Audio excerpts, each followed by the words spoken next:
Entre los destinos privilegiados se encuentra Venecia. ¿Por qué Dios dispersa a su pueblo sobre la superficie del mundo?, pregunta el discípulo. Para que la luz de su Torah ilumine en todas partes, responde el sabio. ¿Y por eso los judíos son perseguidos con violencia?, replica el discípulo. Cuanto mayor es la luz, más dolorosa es su presentación al mundo, responde el sabio, con los ojos llenos de lágrimas. Venecia disfrutaba de una relativa independencia de la Iglesia y, por tanto, ese será el primer gueto de la historia a finales del siglo XV. Gueto, palabra veneciana que viene del italiano ghettare. En el lugar donde se tiraban las piezas inútiles de las fábricas de fundición, fue donde el Doge de Venecia, el Dux, permitió que los judíos se instalasen.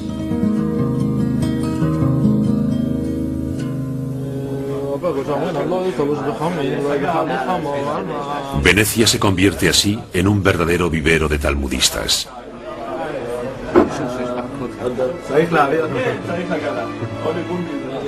Venecia, etapa esencial de la historia del Talmud. Allí se imprimirá por primera vez el texto íntegro. Estamos en 1519.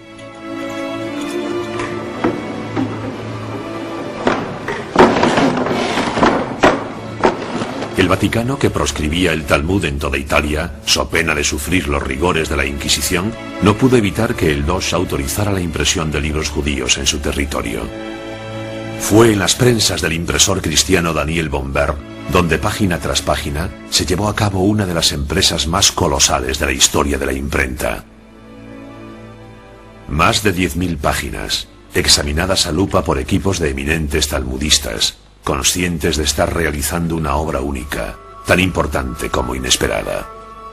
Desde 1519 hasta 1523, 5 años de trabajo serán necesarios para que el Talmud pase de manuscrito a libro. Bombert no repara en gastos, preocupado porque su edición del Talmud alcance la perfección. Su obra debe marcar un hito porque será la única referencia durante cerca de 4 siglos. Todas las ediciones posteriores, entre las que se encuentran las de Basilea, Pesaro, Ámsterdam, Múnich, Frankfurt, Cracovia, hasta llegar a la definitiva, la de Vilna, en el siglo XIX, estarían inspiradas en la de Bombert.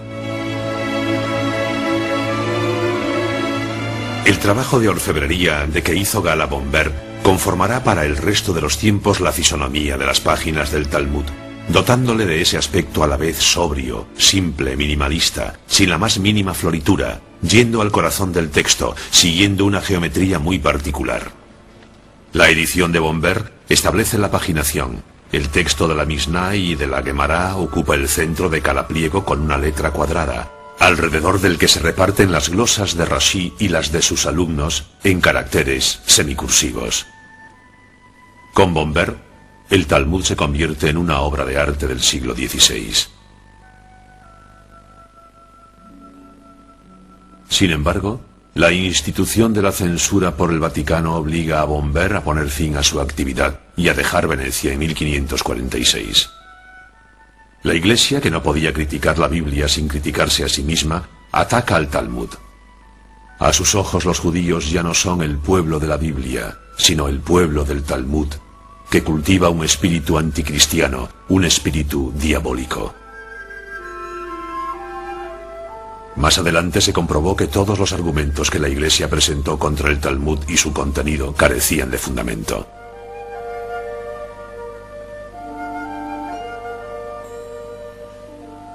En esta segunda mitad del siglo XVI, la Iglesia, comprometida con la Contrarreforma y en contra del espíritu de la liberalidad del Renacimiento, exige una estricta observación de la fe y despliega una intransigencia total en contra de la comunidad judía, acusada de anticristianismo. Numerosos monasterios poseen aún ejemplares de libros confiscados en esa época.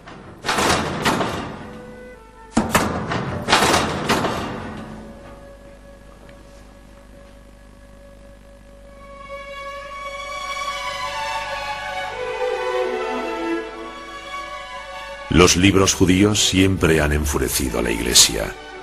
El Vaticano, incapaz de poder leerlos y de descifrar los arcanos, no se contentará con confiscarlos o censurarlos.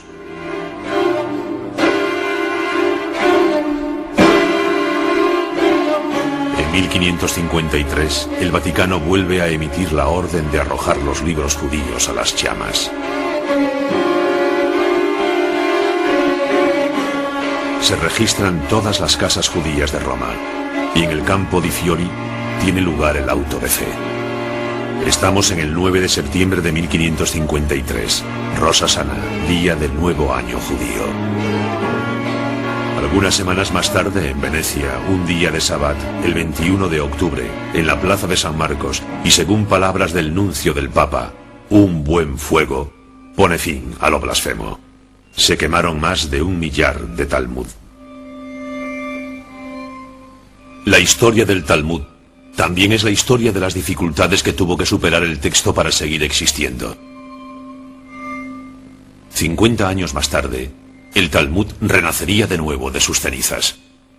Y su historia ilustraría la de los judíos que no han cesado de sobrevivir a todas las tentativas de asimilación, conversión o destrucción a las que se han visto sometidos.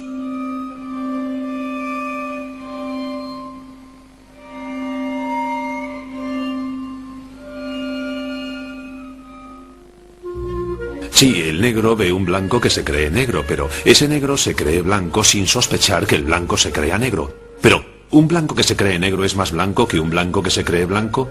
Sí, es como si preguntáramos, ¿una vela ilumina más en una cueva oscura cuando es de noche fuera que si fuera de día? Dijimos que era de noche. ¿Cómo quieres que 2 desollinadores trabajen por la noche? ¿Y puedes decirme por qué no iban a tener derecho de trabajar por la noche? ¿No son hombres libres? ¿Qué tiene que ver la libertad con todo esto? Son trabajadores que hacen su trabajo honestamente y para hacerlo bien tiene que ser de día, eso es todo. Bueno, digamos que empezaron de día, se retrasaron y es de noche cuando salen de la chimenea. Entonces sería invierno, que anochece más temprano. En ese caso la cosa se complica. ¿Cómo vamos a poder ver quién está sucio y quién está limpio en invierno? Esto se llama pilpul, la manía de discutir casi hasta alcanzar lo absurdo. Y fue en Polonia donde nació el arte del pilpul bajo la influencia de Jakub Polak, que se instaló en Cracovia hacia el 1500. En este tipo de enseñanza, Jakub Polak se dedica a desplegar todos los recursos de la dialéctica más sutil y más fina, a argumentar sobre todo y a propósito de todo. El pilpul, del hebreo pilpel, el pimiento. Pero ¿quién desollina en invierno? ¿No puede nevar en verano? Bueno, los dos son negros, pero uno está cubierto de nieve, por eso está blanco, pero quizás la nieve esté sucia y negra. Entonces la nieve negra puede cubrir al que está blanco y la nieve blanca al que está negro perfectamente. Entonces, ¿cuál de los dos se va a lavar? Dime.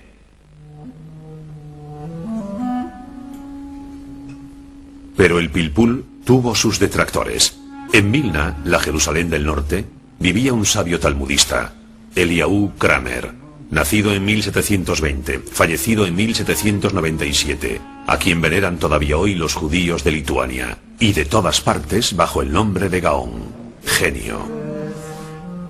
No dormía más de 4 horas por la noche, y para dedicarse sin descanso al estudio ataba sus peyes al techo y metía los pies en un barreño de agua helada, para así evitar dormirse. Culto, de inteligencia notable, de ciencia profunda, el Gaón de Vilna ocupaba un lugar aparte entre los rabinos. Se aplicaba sin pausa a la comprensión del texto y a hacerlo a una seria crítica, sin intentar forzar el arte de la dialéctica que, a su parecer, realzaba más las disputas que la verdadera reflexión. Su impacto fue considerable en toda Europa del Este. Fundó el modelo de las escuelas talmúdicas modernas e influyó en dinastías de ilustres maestros. La edición definitiva del Talmud, que se utiliza todavía hoy, fue la hecha en Vilna en 1880. Enriquecida con numerosos comentarios, condensa las enseñanzas de los maestros modernos y se inscribe en la línea de reflexión del Gaón.